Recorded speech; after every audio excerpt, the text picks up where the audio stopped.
year-old building. But while school officials were making things new, Cameron alumni were preserving the old in order to showcase the history in the new Cameron. Joining me today is Beamon, a 1960 graduate of Cameron, then the high school. Thank you for having us. So while we're talking about renovating and rejuvenation and doing some things new at Cameron, you all were focusing on the history of Cameron. Why was that? Well, I think the main reason we were focusing on the history is because we wanted to make sure that we were able to perpetuate the things that Cameron High School had done during our years there. Cameron has a rich history of allowing young black people to get a good education. Cameron had a rich history of having great teachers who were there to help us and to make sure that they molded us into individuals that they would be proud of and that we would be proud of and that our parents would be proud of. So Cameron has meant a whole lot to both. High school in the city, you talked about the teachers being very focused on educating you. During that time, it was a great place to be. Schools were not like they are today. One, we had a very, very dynamic principal in Mr. O.R. Jackson, and he had a most outstanding staff that worked with him.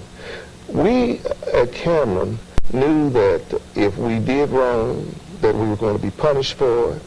We knew that the teachers loved us, that they cared for us, and they were going to make sure that we tried to do everything right that we could. It was quite evident in the way that all of our young people came about during those times. You didn't have any real discipline problems like you have in the schools now. You never had a police in the school. Teachers took care of all of their problems, and if they didn't take care of them, Mr. Jackson took care of them. Thought about all of the different things we had. For example, in 1960, I played the part of the principal in our dramatic production for that year, Decision on Raymond Scott. During that time, dramatic productions were very, very popular. Our marching band was very popular. Our a cappella choir was perhaps one of the best in the country at that time, under the direction of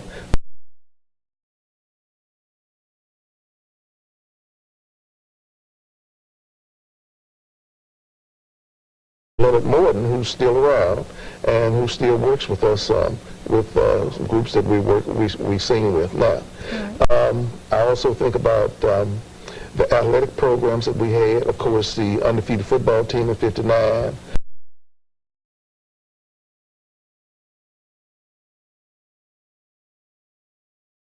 The years of the good track teams that we had during that time.